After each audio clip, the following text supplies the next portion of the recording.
Hello everyone.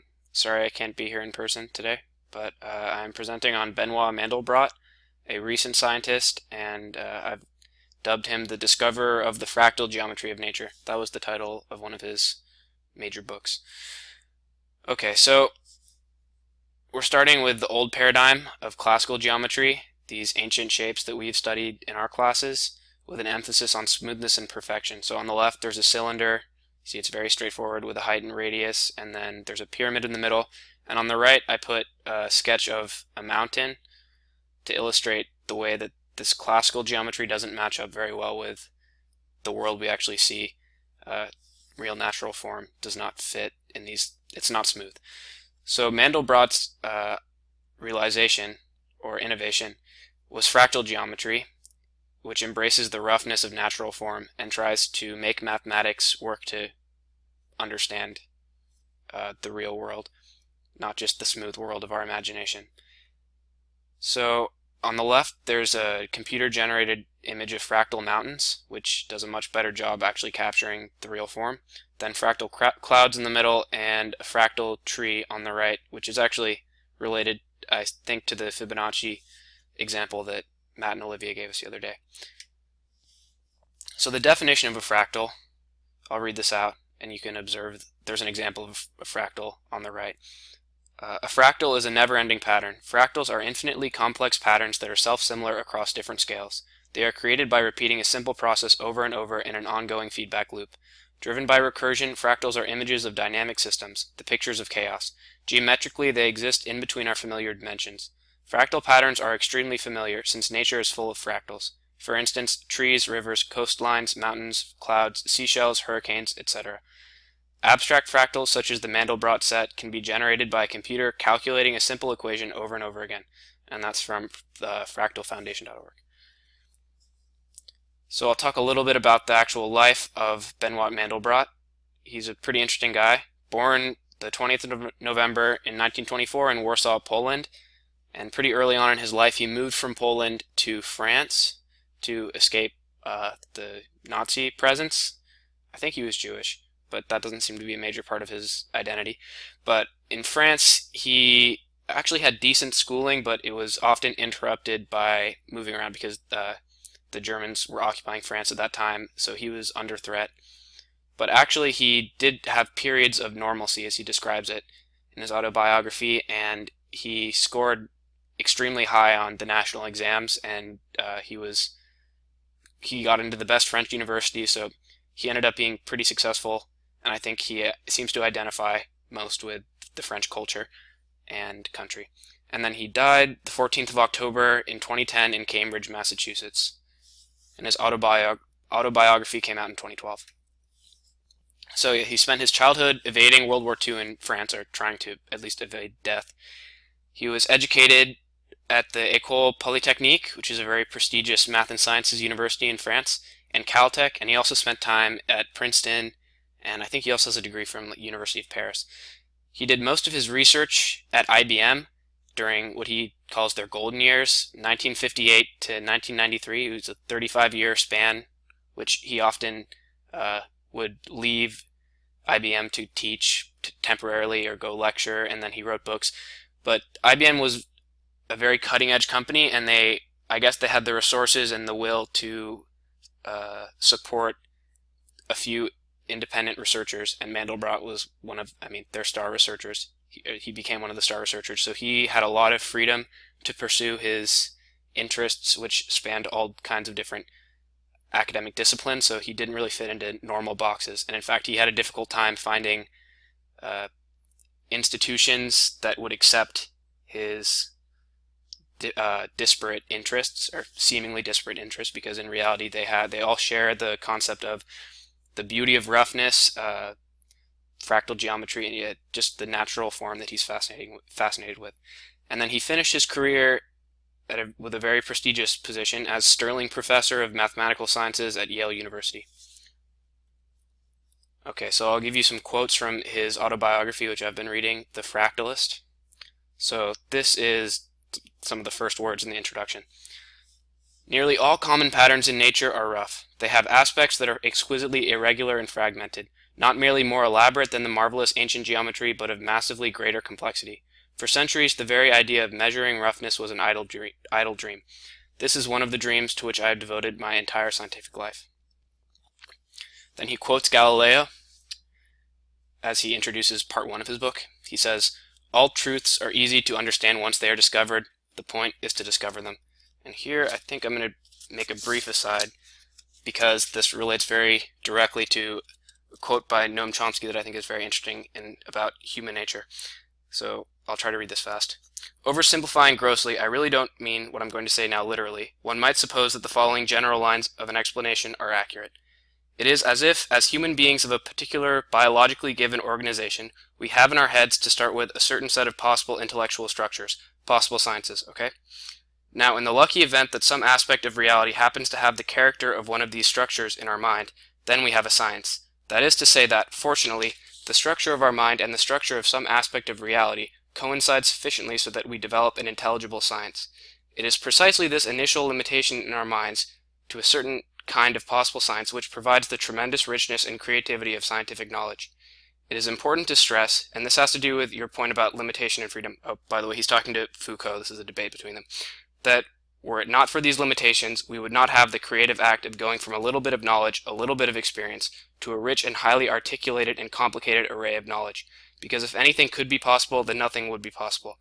But it is precisely because of this property of our minds, which in detail we don't understand, but which I think in a general way we can begin to perceive, which presents us with certain possible intelligible structures, and which in the course of history and insight and experience begins to come into focus or fall out of focus and so on. It is precisely because of this property of our minds that the progress of science, I think, has this erratic and jagged character that you describe. I'll end there, and I think the erratic and jagged character actually fits in pretty well with the nature of fractals. Another quote from Mandelbrot. He says, "Maverick is a term I wear with pride. I lived as one and intend to die as one. I slid into being a maverick at the moment of my coming of age. A youthful decision set me on a maverick's lonely ride. Its consequences took a long time to develop. Had I died or retired midlife, there is no way that they could have been understood. My Keplerian dream begins to unfold." And throughout the novel, he refers to this theme of his Keplerian dream. The idea, I don't understand it precisely, but Kepler, we've learned from, I believe, Mr. Nick Brodeen and the mute Cassie Nguyen, was a very impactful scientist who had this visionary conception of, in astrology, there were all these anomalies because the old paradigm was that the planets had circular orbits. So whenever the observations would match up, because the orbits weren't circular, they'd just be confused by these anomalies. So Kepler came in and had the insight and I guess courage to assert a new paradigm of the elliptical orbits. So that is kind of what Mandelbrot aspired to do throughout his career and achieved quite successfully. A couple more quotes. "What makes humans human is the ability to speak and to innovate. I found fulfillment in seemingly disparate topics that did not follow any usual pattern, were widely received as bizarre and often unwelcome." And in one of the last pages of the book, he quotes George Bernard Shaw, "The reasonable man adapts to the world, the unreasonable one persists in trying to adapt the world to himself. Therefore, all progress depends on the unreasonable man."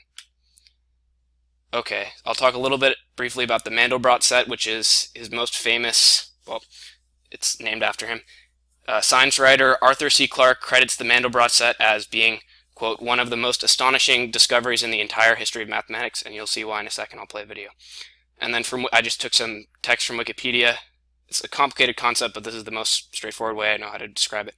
The Mandelbrot set is the set of complex numbers C for which the sequence, well, I'm going to skip over that part, but it's iterative, it repeats itself, does not approach infinity. The set is closely related to Julia sets, which include similarly complex shapes, and is named after the mathematicians Benoit Mandelbrot, who studied and popularized it. Mandelbrot set images are made by sampling complex numbers and determining for each whether the result tends towards infinity when a particular mathematical operation is iterated on it. Treating the real and imaginary parts of each number as image coordinates, pixels are colored according to how rapidly the sequence diverges, if at all. More precisely, the Mandelbrot set is the set of values of C in the complex plane for which the orbit of 0 under iteration of the complex quadratic polynomial z n plus 1, or z nu, equals Zn squared plus C. And then that iterates and it feeds back. It's a feedback thing. Oh, so for which that equation remains bounded. That's the set of numbers being discussed. That is, a complex number C is part of the Mandelbrot set if, when starting with Z0 equals 0, and applying the iteration repeatedly, the absolute value of Zn remains bounded however large n gets. And on the right, you have an image of an example of what the set looks like. The coloring varies, but the colors do represent something definite, which is how quickly those numbers are going to infinity. So I'll play you a video of this very astonishing, as the science writer put, set of numbers. So this is, I'll play a little bit of just zooming in on the Mandelbrot set, if this will load.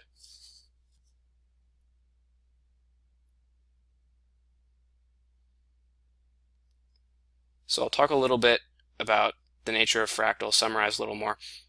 A big part of the concept is that they're self-similar. So the patterns repeat infinitely, and the closer you zoom in this set, the same patterns reappear and reemerge. And hopefully you'll see in a second the most famous form of the island of the set. But in any case, this is just zooming in infinitely on one point and seeing what the numbers do, how quickly they go to infinity. And maybe I should stress this is all an imaginary plane, so or a complex plane where one of the axes represents imaginary numbers, and there was an island. It'll zoom in a little more. I'll let this play a little bit longer.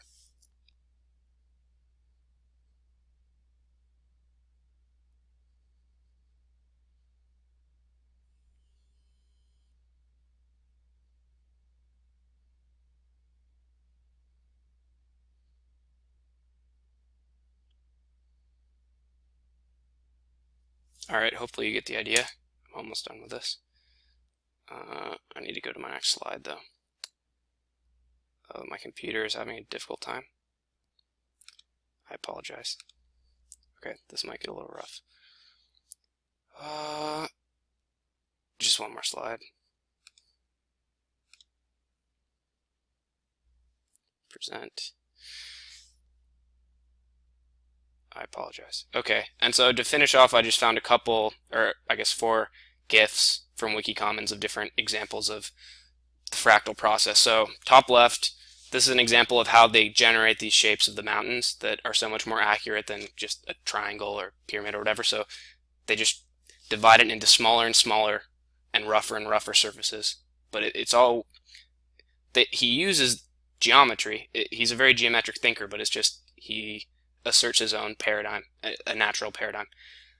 Then to the right we have an interesting one I found where it's rotating between the set of triangles that I showed earlier. It's a very famous example of a fractal, and then somehow inverting it, it turns into a very recognizable natural shape of a fern leaf.